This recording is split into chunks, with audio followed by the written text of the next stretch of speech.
what's up mga lods? Tayo ay gagawa lang muna ng short video, short vlog lang ulit. Ayan, sobrang init. Nice one. So yun tayo ulit sa ating favorite spot. So yun pa din wala pa rin tayong bike. Ang sakla, panlungkot. Wala pa rin eh. Huwag kayo iiyak. Hindi pa tayo nakakapunta sa Batangas, kaya ganun. So ayun, ito muna tayo, mga short vlog lang muna tayo. Kaya yan, gawa na tayo ng content para yung mga nanonood sa atin may nabugyo pa rin kahit pa paano. So yun, naisip mo kung gumawa ng short vlog regarding dun sa question na bakit daw kaya maraming bikers ang mga nagko-quit na ngayon, So bibigay ako ng mga point of view ko, mga tingin ko nagiging possible na dahilan bakit nga ba marami na nagko-quit, Kasi halimbawa, ayan, nakikita niyo yan sa bandang yan, highway yan eh. So sobrang, ewan ko, sobrang dami na kasi out ngayon ng mga sasakyan, unlike syempre nung pandemic na halos wala tayong masakyan, kaya maraming marami ang gumagamit ng bike ulit for work, means of transportation nila. Sa ngayon, since ito na, nakakabalik tayo po unti-unti sa dating gawin natin, ang problema natin ngayon dyan para sa aming mga bikers, sa aming nagbabike, okay, ang nagiging problema natin ngayon dyan ayan, sobrang dami na ngayon ng mga gumagamit ng kalsada, nagsisiksikan na ngayon. At ayun, kahit hindi ako nagbabike sa ngayon, napapansin ko pa rin pag naglalakad ako, kaya nagko-commute ako, ayun, tipong nasa gilid ka na nga, lalo ka pa nilang git-gitin, naglalakad na ako nun alam mo yun, literal na naglakad ka na nga lang, na traffic ka pa kasi nga yung mga sasakyan sobrang dami, nagsisiksikan sila, ayaw nila magbigayan. Tapos ngayon dumagdag pa yung mga pasensya na sa lahat, hindi ko naman po nilalahat, hindi ko nilalahat, again na disclaimer, hindi ko po nilalahat, pero maraming marami yung mga e-bike, e-trike na nagsusulputan na ngayon. Sobrang dami, lalo ngayon sa Maynila. Nakakasakit din ng ulo kasi 'di ba, e-trike, e-bike, minsan hindi mo sila naririnig Mas bila-bila silang susulpot sa gilid mo. Yun ang nakakainis.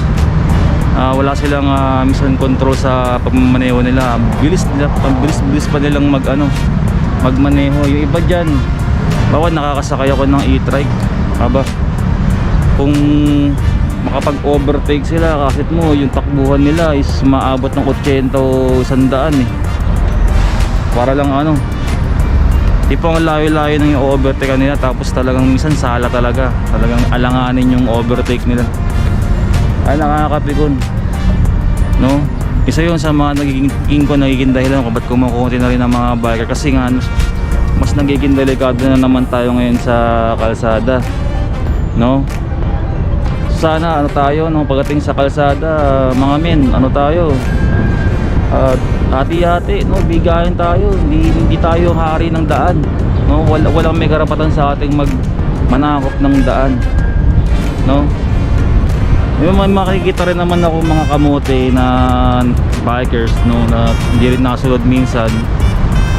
So kayo naman, ingat-ingat din kayo kasi isa lang ang buhay. Baka akala nyo pag nabangga kayo sa ninyo, pasikat ninyo, ayun, pag nabangga kayo may pangalawang buhay pa kayo.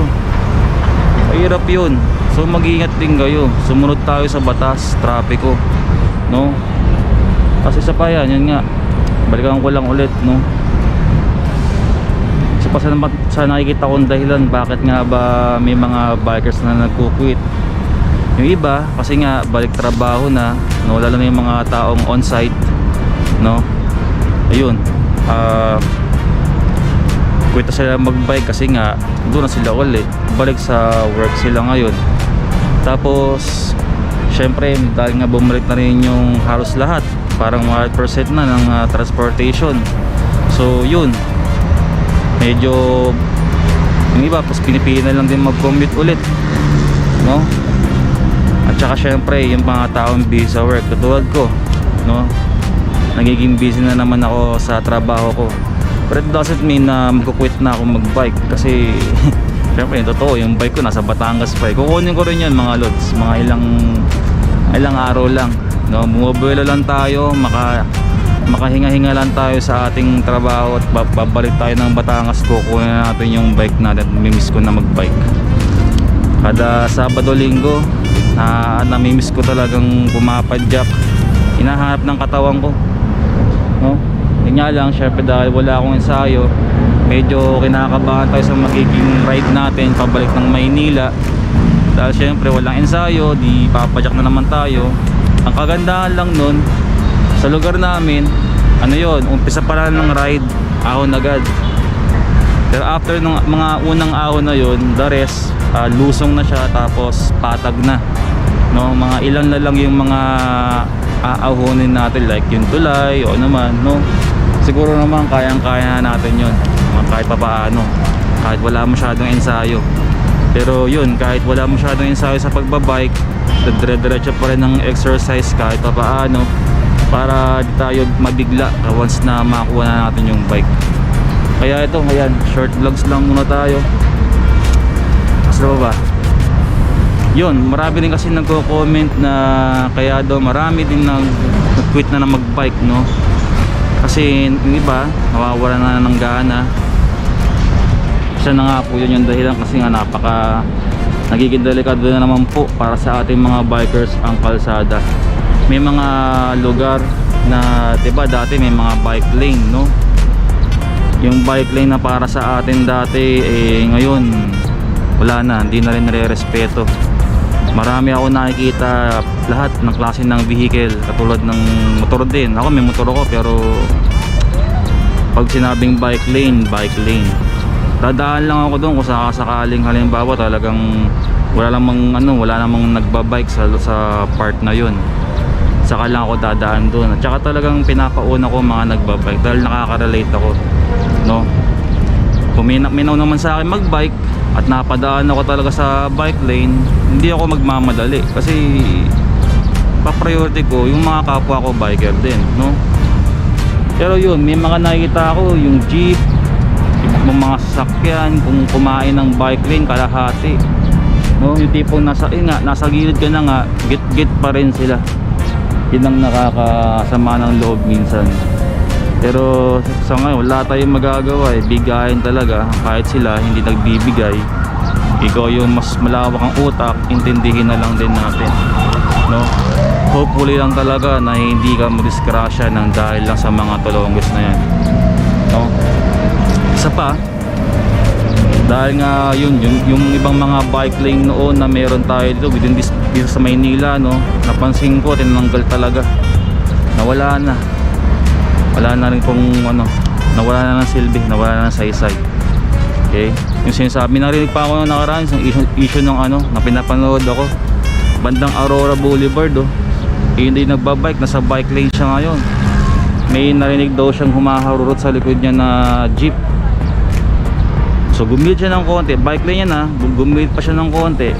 Sa lahat ng mga nakakadaan sa Aurora Boulevard, alam nyo naman talaga, sobrang liit lang talaga ng daan.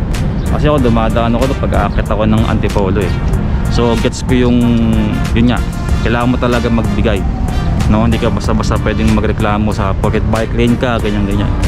Kaso yun nangyari sa sa kapadyak natin, sa kapot-pot natin.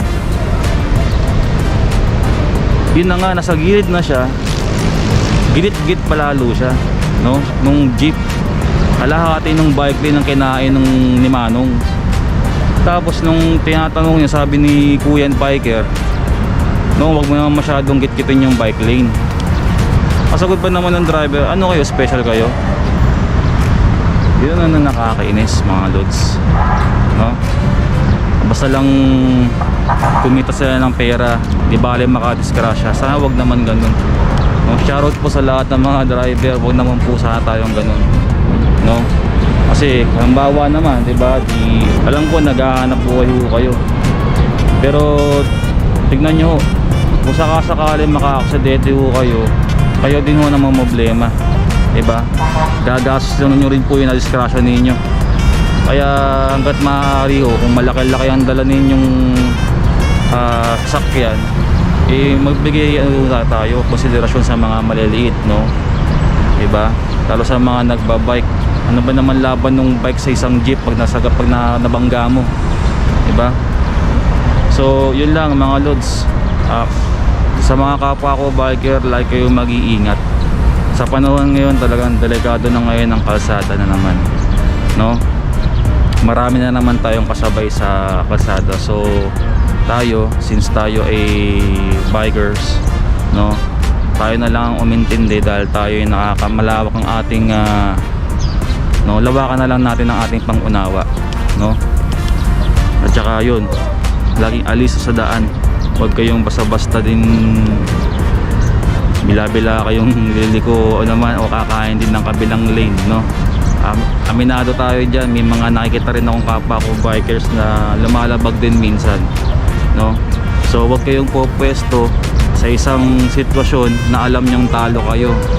So kung alam naman ng buong mundo, yung mga nakakita sa'yo sa daan, sumusunod ka naman sa kalsada, tapos nayari ka ng isang talongges, no? Syempre sa'yo ang sa'yo ang panig, no? Kaya yun lang mga lods. Kaya ingat lagi. Huwag siya namit ng ulo kahit pa paano, no? Kasi pag sa daan talagang wala eh, no? So again, yun lang mga lods. Kita-kits tayo next vlog. Ingat kayo. Ayos.